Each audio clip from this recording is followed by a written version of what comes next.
प्यारे बच्चों, आज इस सवाल में हम लोग ये सीखेंगे कि इसमें एक पार्टनर अपने हिस्से की त्याग कर रहा है और दूसरा पार्टनर अपने हिस्से का त्याग नहीं कर रहा है।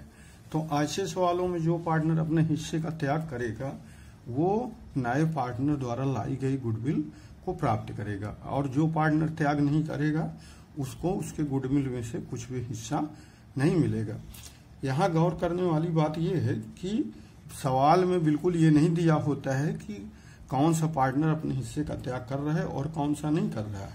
ये सवाल में उनके पुराने अनुपात और नए अनुपात को देखने के उपरांत ही पता चलता है कि कौन सा पार्टनर त्याग कर रहा है और कौन सा पार्टनर त्याग नहीं कर रहा है। जैसे कि इस सवाल में देखिए, कह रहा है एक्स और वाई 3 और 2 में लाभ विभाजन अनुपात करते हुए साझेदार हैं और उनका आर्थिक चिट्ठा निम्नवत है।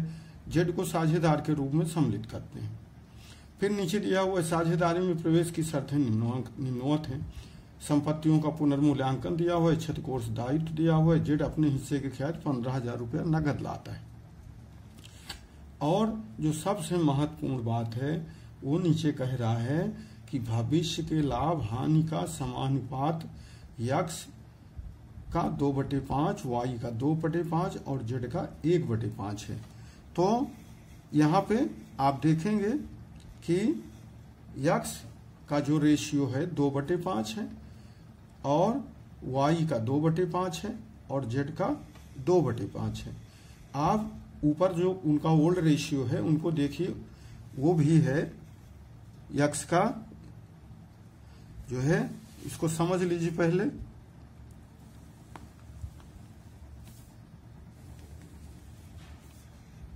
हालांकि इसकी जरूरत हमें आगे पढ़ने वाली है, लेकिन इनके ओल्ड रेशियो देख लीजिए।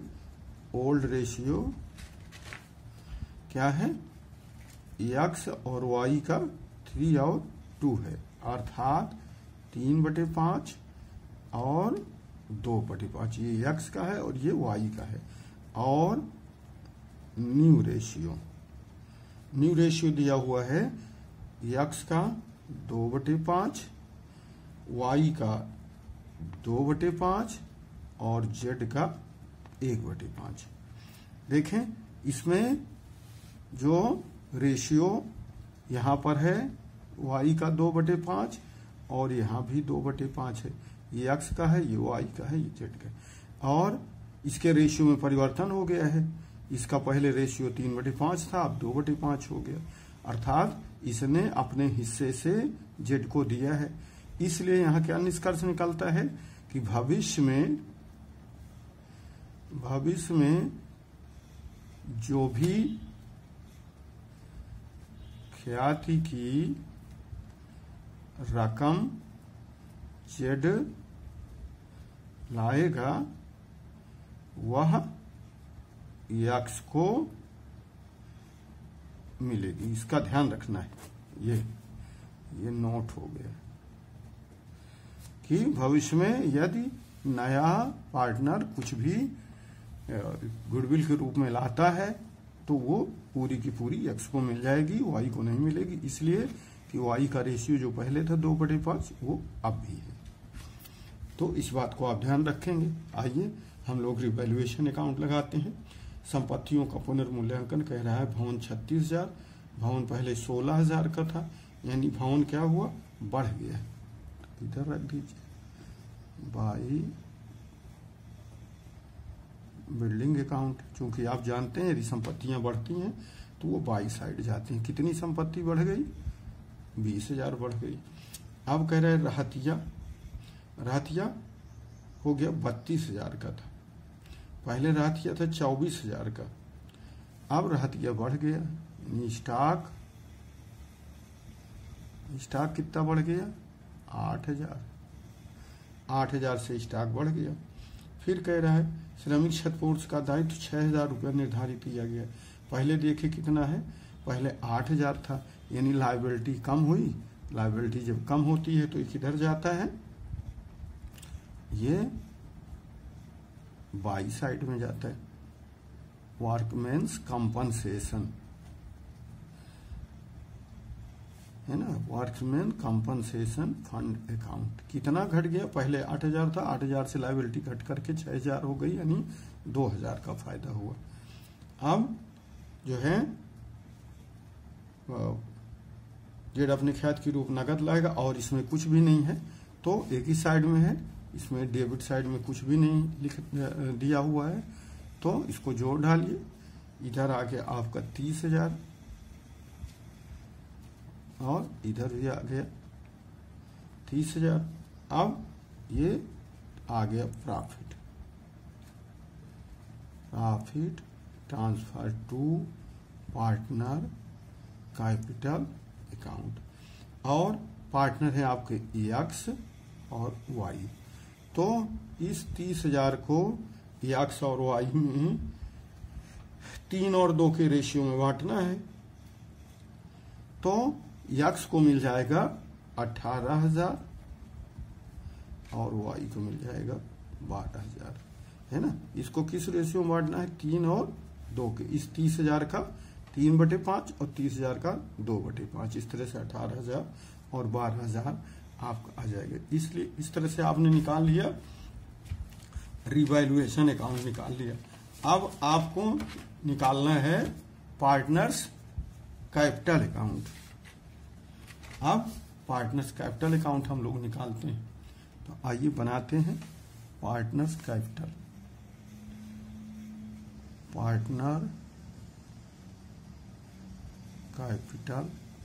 अकाउंट।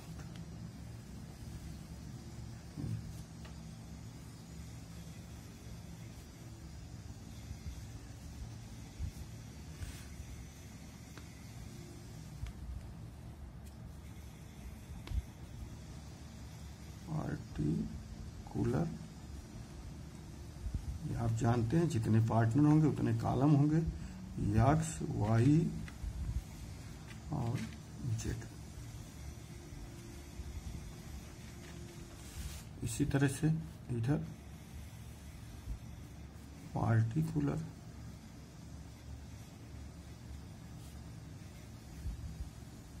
एक्स वाई और जेड। जैसा कि आप जानते हैं, सर्वप्रथम हम इनकी पुरानी कैपिटल को ले आते हैं, वो इधर लिखते हैं बाई बैलेंस BD। इनकी पुरानी कैपिटल है, एक्स की है 20,000 और वाई की है 16,000। जेड नया पार्टनर है और नए पार्टनर द्वारा लाई गई कैपिटल को हम लोग बाई कैश करके लिखते हैं, और ये ला रहा है, अभी इसके बारे में जानकारी नहीं है। किसके बारे में कह रहा है कि ये जो है जेड नई फर्म में एक्स और वाई की संयुक्त पूंजी के 20% के बराबर अपनी पूंजी नकद लाएगा। तो अभी इसको छोड़ दीजिए, ये अभी इसको हम लोग एक्स की और वाई की कैपिटल निकाल लेंगे, तो उसका 20% करके निकालेंगे। तो अभी इसको छोड़ देते हैं, अभी इसको बाद में हल करेंगे। अब जनरल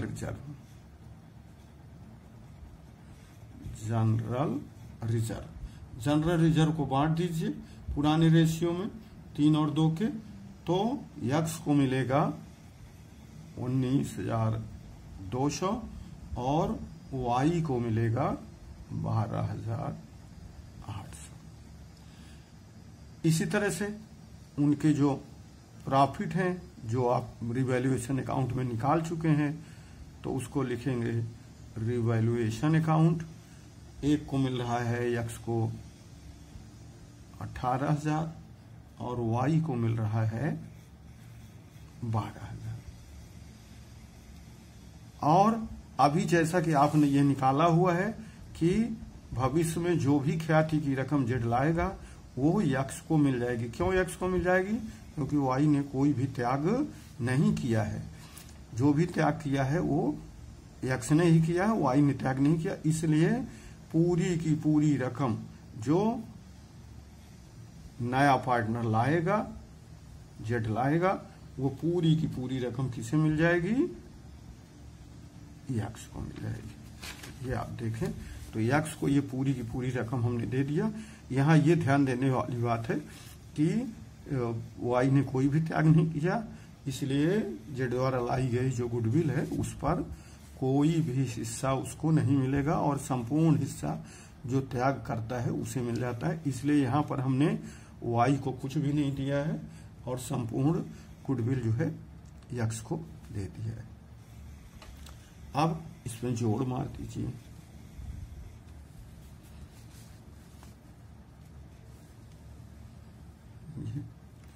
इसको जोड़ मारिए, 16,000, 12,800 और 12,000, ये हो गया आपका 40,800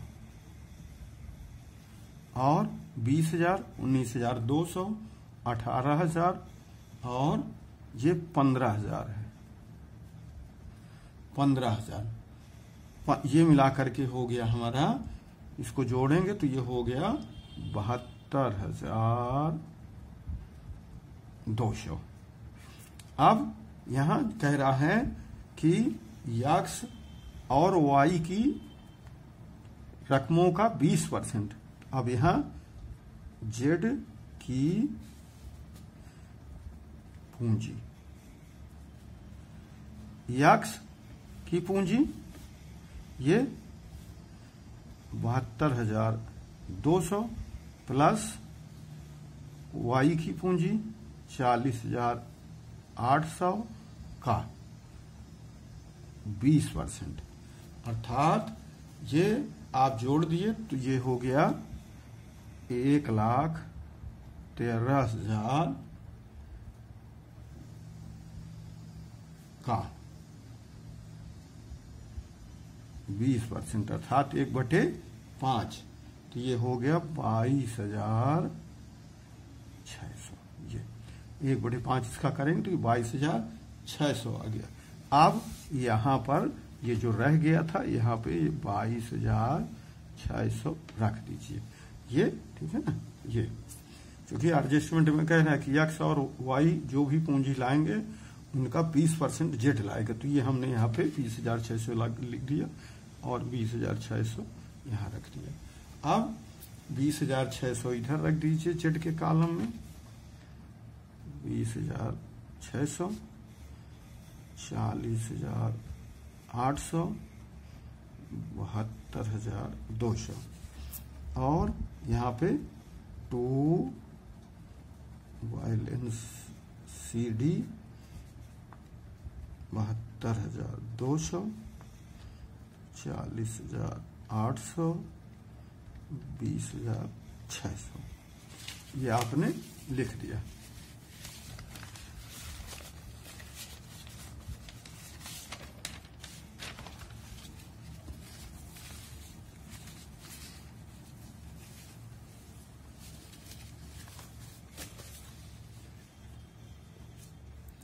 अब हमको बनाना है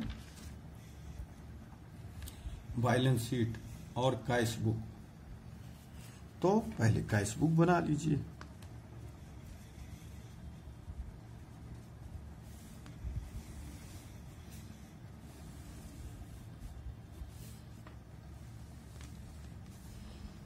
ये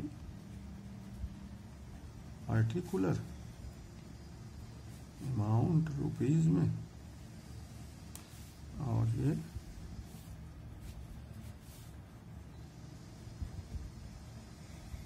पार्टिकुलर और अमाउंट रुपीज में। सबसे पहले हम देखते हैं कि उनकी पुरानी बैलेंस शीट में नकदी कितनी है, तो वो पुरानी बैलेंस शीट खोलिए और देखिए वहां नकद है 18,000, ये 18,000 की नकदी है। और जेडास कैपिटल वो है, जेड कितना लाता है कैपिटल के रूप में, कैपिटल के रूप में लाता है जेड जो है 22,600 लाता है। और 2 गुडविल के रूप में कितना लाता है जेड गुडविल के रूप में लाता है जेड जो है 15,000। ये अब इसको जोड़ मार दीजिए, ये आपका जोड़ आ गया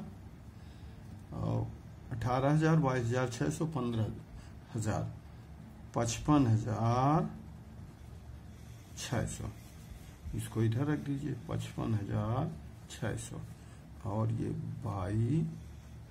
बैलेंस CD आ गया 55,600। ये हमेशा जानते हैं कि ये बैलेंस शीट के एसेट में चला जाता है कैश के रूप में। अब हम बना लेते हैं बैलेंस शीट एज ऑन। किस तारीख में बनना है? 31 मार्च 2016। ये लिखना अत्यंत जरूरी है। यहाँ पर कई बच्चे इसको लिखते नहीं हैं, क्योंकि बैलेंस शीट एक निश्चित तिथि पे बनाई जाती है, इसलिए ये लिखना अत्यंत जरूरी है। कई बच्चों की मैंने कापियां देखी, उस पर उन्होंने ये डेट नहीं डाली हुई है, तो ये अत्यंत जरूरी है। इसको डाल दीजिए, मत भूलिएगा, नहीं तो नंबर कट जाएंगे। तो ये लायबिलिटी अमाउंट रुपीज में, एसेट्स अमाउंट रुपीज में। तो जैसा कि आप जानते हैं,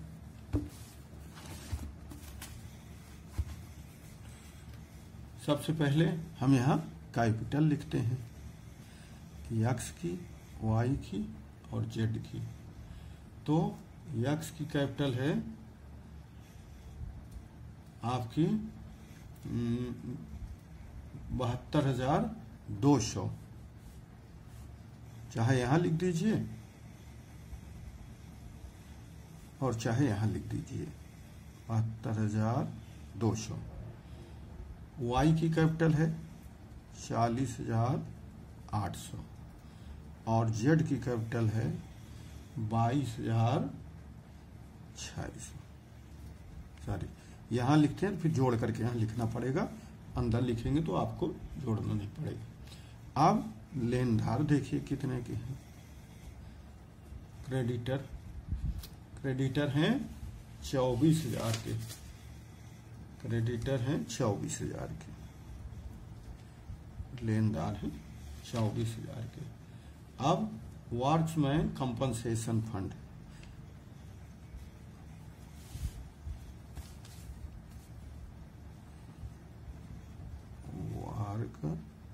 वर्कमेंस कंपनसेशन फंड 8,000 था, बाद में वो घट करके 6,000 रह गया था, तो हम 6,000 शो करेंगे। ये इतना। अब इसमें जोड़ मार दीजिए,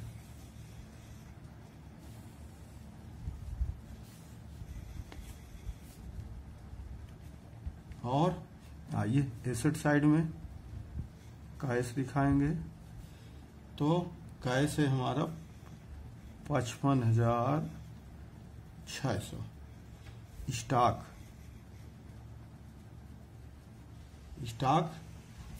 जो है हमारा आज की डेट में है और जो है 32,000 का।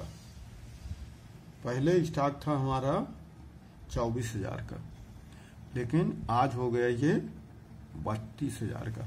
चाहे आप यहाँ पर स्टॉक लिखिए ये 24,000 और उसमें ये 8,000 प्लस कर दीजिए, बढ़ गया है, और ये 32,000 यहाँ लिख दीजिए। चाहे तो आप डायरेक्ट वहां पर लिख दीजिए। तो ये स्टॉक के बाद आपका आएगा डेप्टर्स, लिख दीजिए। देनदार लिख दीजिए, देनदार हैं आपके 22,000 के, देनदार है 22,000 के। और मशीनरी,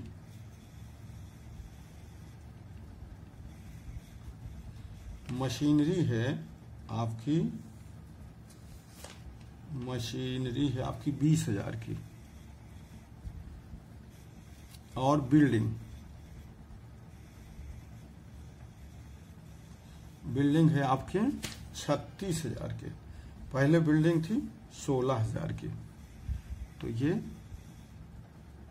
16,000 प्लस है ना, और 20,000 बढ़ गई है, अप्रिशिएट हो गई थी, अब ये हो गई है 36,000 की।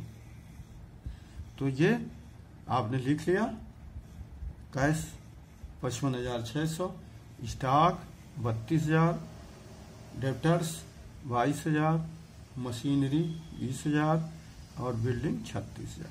इनको जोड़ मारिए, 55,600, 32,000, 22,000, 20,000, 36,000, ये आ गया 1,65,600। इसी तरह से इसको जोड़े, 72,200, 40,800, 22,600, 24,000 और 6,000, ये